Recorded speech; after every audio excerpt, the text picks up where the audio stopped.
All right, with us right now, we've got Ryan Cote, who's a partner in digital or director of digital marketing at Ballantine. You guys are on the web at ballantine.com. That's Ballantine. Ryan, thank you so much for joining us. Hey, Josh, happy to be here.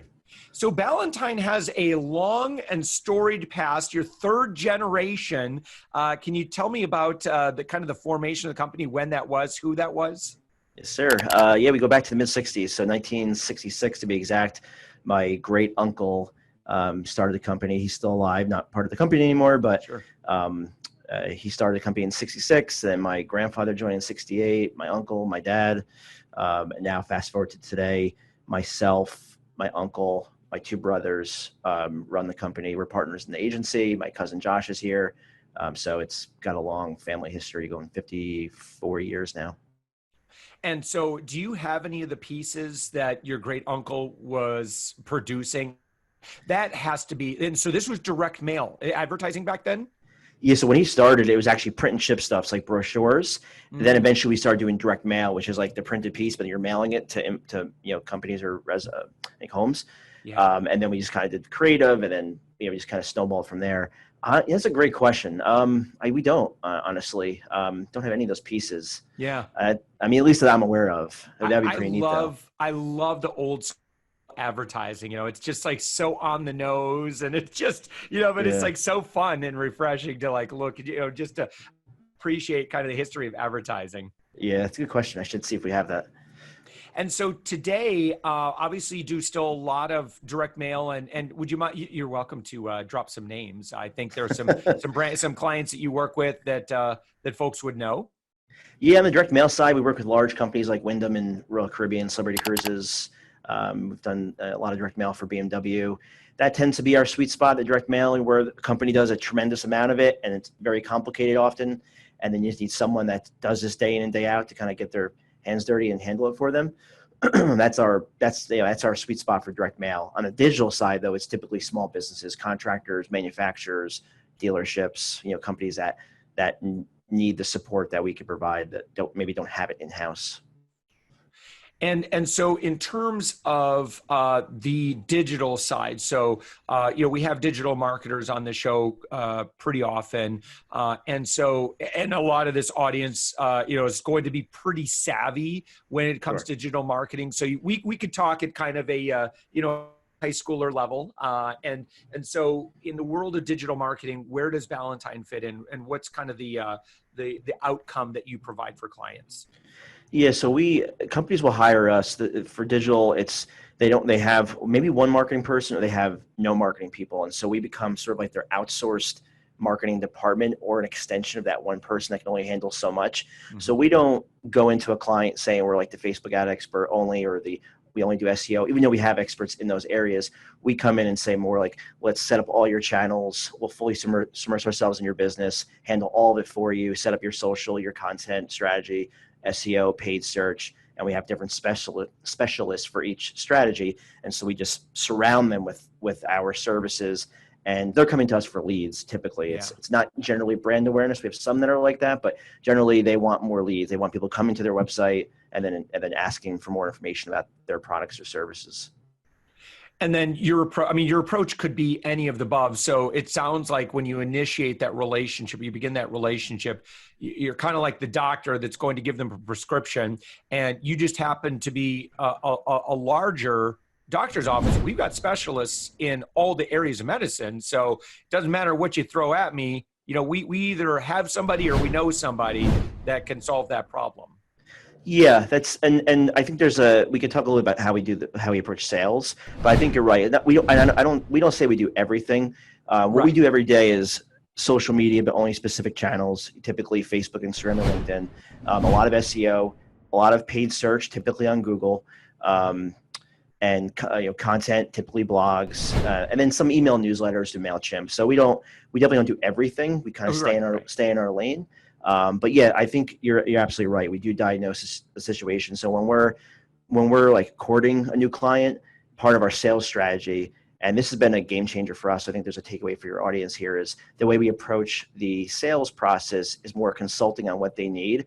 And so we'll have a call with them, find out what their goals are, where their weaknesses are, strengths, all that. And then we put together a whole strategy document for them that outlines what they should be doing, what the cost is. And we put a lot of effort on the front end before we even get them as a client. And that makes the actual, like, quote unquote sales pitch much more effective, because they can see that we're trying to understand their business. We're putting effort into the sale before it's even a sale. And then once they become a client, we've got that document already built out. It goes to the team, and they have like a head start in terms of like what we're going to be doing. That's been a nice little change for us. And at what point are you asking for money? Typically so when we're presenting the strategy doc, we're trying to get them as a client then, but doesn't usually happen. It's like a big enough purchase where they have to talk about it. Oh yeah. And so like we'll ask for the sale when we're presenting the strategy document, because at the end it goes over pricing and communication and what it's like to work with us. But typically it's usually 2 or 3 more calls after that where they have to talk to people and whatnot. I think the point I want to make with that question is that, when someone engages with you, you're not saying, well, listen, we'll talk with you and give you some ideas, but that's going to cost you, which unfortunately, I think too many marketers today, are just so obsessed over, these funnels that funnel people into a tripwire. And then there's just not enough time to build a relationship. And at the end of the day, we do business with people that we feel comfortable with, and we feel like they can solve our problem, and they check all those boxes. And so if you make it really easy for people to engage with you, then you just made it easier for them to become a customer. Otherwise, if there's always this paywall, then it's like, they just don't have enough knowledge to know whether or not this would be not just a good use of their resources, but of their time, which I think is really precious to a lot of businesses. It's just like, we cannot get started with someone that we just don't know how this is going to work out. I think you're absolutely right. I think it really comes down to building trust, which I think is especially important for the space that we play in, like small businesses, contractors, for example, that have been burned in the past. It's a story we often hear. It's, they don't trust what they're hearing. And so they definitely do have a wall up. And so it's our way to get to know their business more. We don't charge for the strategy doc. It makes us be more careful about who we go after, because we're not going to spend a lot of time just on anyone. So I think you're right though. I think it is about building trust for that potential client, so that it's more likely that they'll do business with you. And I think, just like you said, you now have the opportunity to say, listen, if we're going to do all this work to build this out for you, obviously, we're only going to move forward with that if we feel like we can solve your problems out. We're going to find out a lot of stuff as we do our due diligence, but that way they feel like, hey, in many ways we're partnering here. And it's not just that you're just a vendor that's trying to sell me services and you have absolutely no opportunity of risk here. You do have a little bit of risk here. You're going to invest that time for someone that otherwise qualifies. One thing that we have, that we do, is when we have someone that says otherwise, they're like, they qualify. Like, we know that they've got a budget and they have a need. And if we know that they have those two things and they express an interest, we say, great, let's start getting to work. You don't have to worry, we'll be good. Like, eventually at some point it'll make sense, obviously I'd like to get paid at some point. But, until then, let's just begin that process. Let's get our teams communicating together. And then what happens is, you just have momentum. And business owners, I think in particular, are apprehensive to get into new things. They have needs and they have problems that need to be solved. But again, to your point, I think that if we could just lower those walls that they need to step over, and just like, it's just really easy. Let's just get going. So it sounds like that's been your approach, and it's worked out pretty well. Ballantines doing a lot of great business. You have a huge, you have a huge portfolio on your website here that I've been kind of scrolling through, and it goes on and on and on and on. Yeah, I have to remind myself to update that a lot, because we always want to have fresh content going on there. There's so many boxes to check. Sometimes things, and we have a lot on there, but there's a lot of recent stuff that we should add. One thing, Josh, to mention too, I think the way that you approach getting the client too, I think there's another takeaway here that we've kind of figured out is that usually the way you start a relationship, that first impression, it has like a long lifespan. So if we're from the time we're like courting the potential client, doing all this work, showing them the strategy doc, and then once we get them on board, calls with the team, a lot of like setup happening, like updates happening, they're seeing all this flurry of activity. They're like, oh wow, these guys are like they're taking this seriously, and that trust we found it lasts a long time. So I think the way you start a new client engagement, no matter what industry you're in, I think it's really important that you nail that first impression right, because that does, from what I've seen, it has like a long lifespan.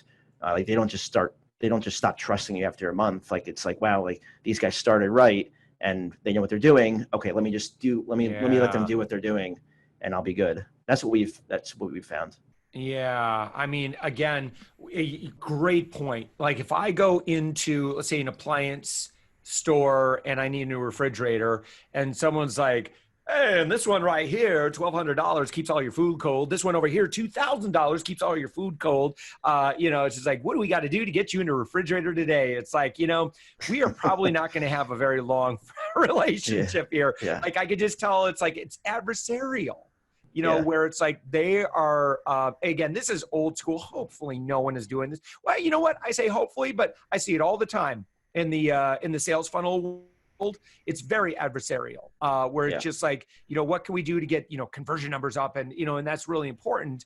But, again, I think what wins today with consumers is that understanding that, they have my needs, top of mind.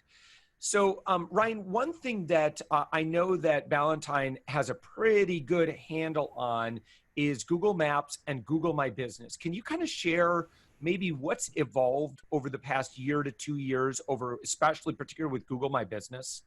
Yeah, so we do a lot of SEO, like search engine optimization, and Google Maps, Google My Business, which fuels Google Maps. That's a big part of organic. It's almost, we're seeing it become more and more important because most searches nowadays are localized, like local searches. We're even seeing, like, obviously Google My Business is more relevant for a local business where you have like a specific area that you're marketing to, but we're even seeing it being very important for national companies. We work with some like large manufacturers that, yeah, they want local clients, but it doesn't really matter if they're on California or New Jersey.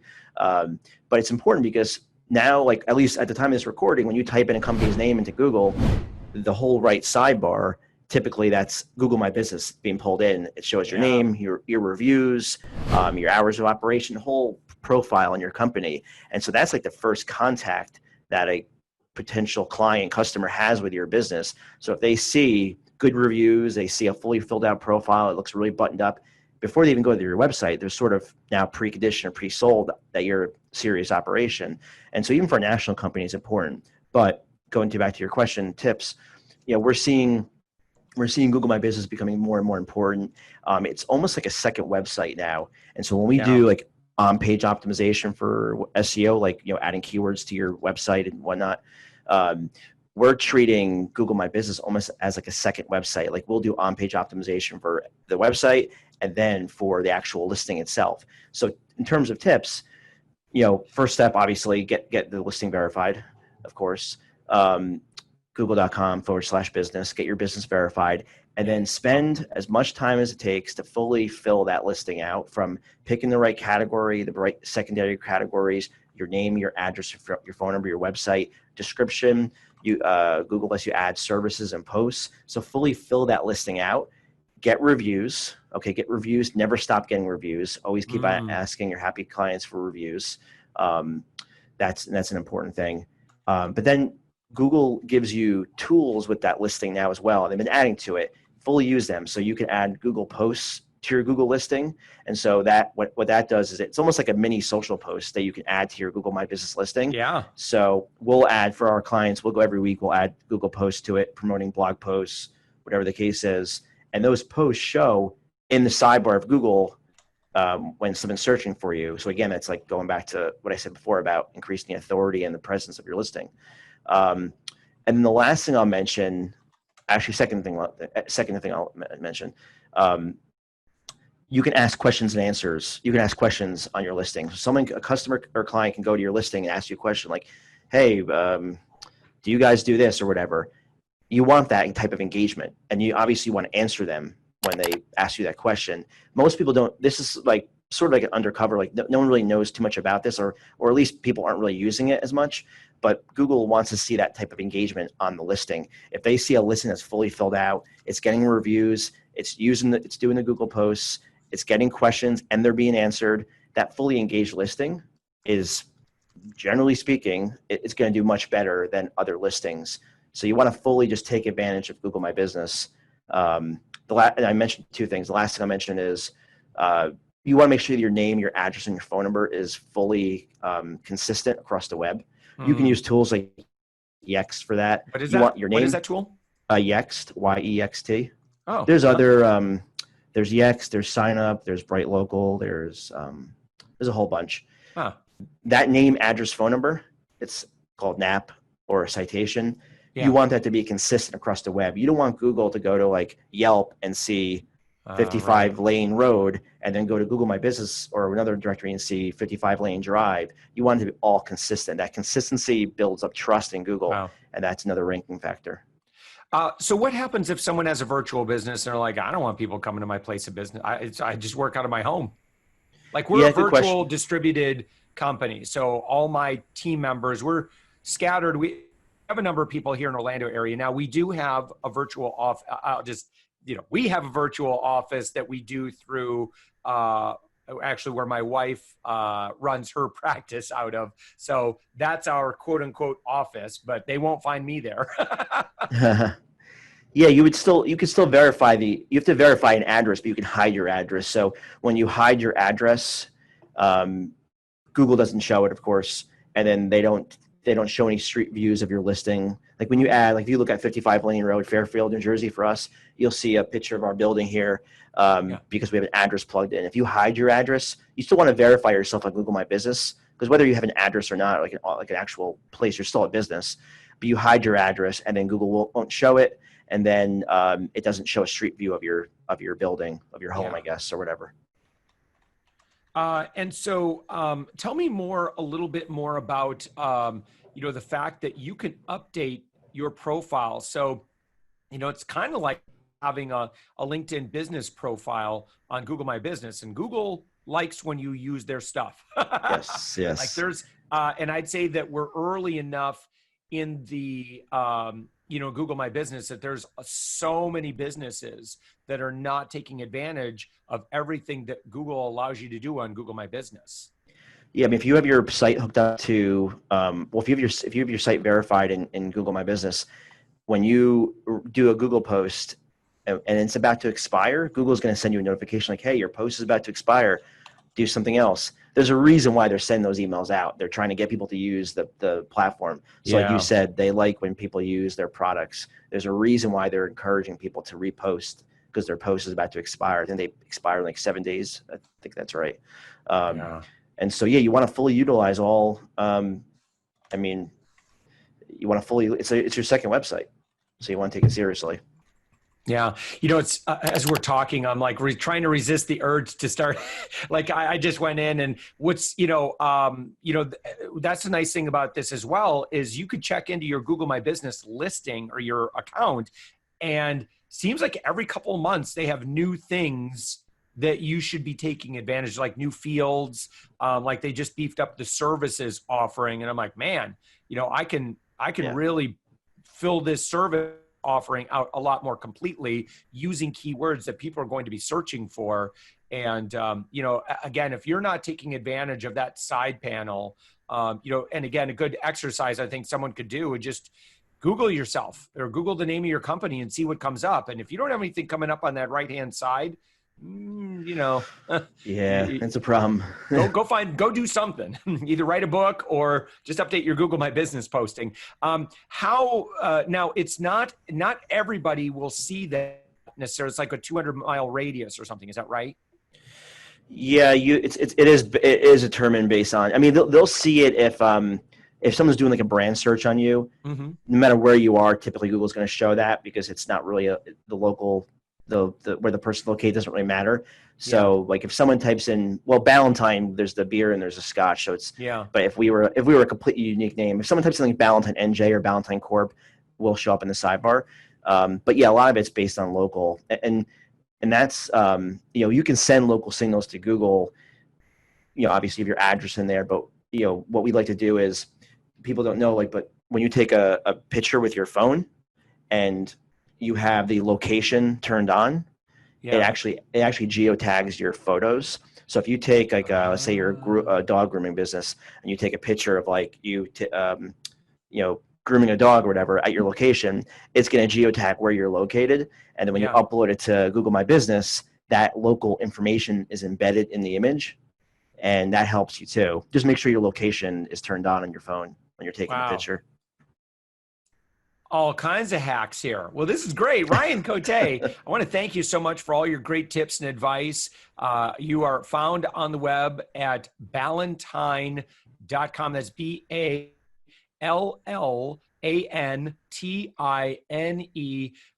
What's great is that, folks, again, Ballantine kind of fits that role of maybe more of a larger, what did you say? Kind of like an outsource or no? How did you call it? Yeah, we're like an outsourced marketing department. Companies use us for multiple services because they just don't have the resources in-house. Yeah, well, wonderful. And you again are the partner and direct digital marketing at Ballantine. Ryan, thank you so much for all your great advice. And anything else that people would look for if they go to ballantine.com? We've got definitely connect me on LinkedIn, but if you go to the website under resources, we've got case studies, we've got a lot of blog content, and we've got a Ballantine University where we put out new videos fairly frequently. We have nice. Dozens and dozens of videos there. It's all free content. Yeah, look at this. Yep. All kinds of great SEO videos. Good for you. This is terrific.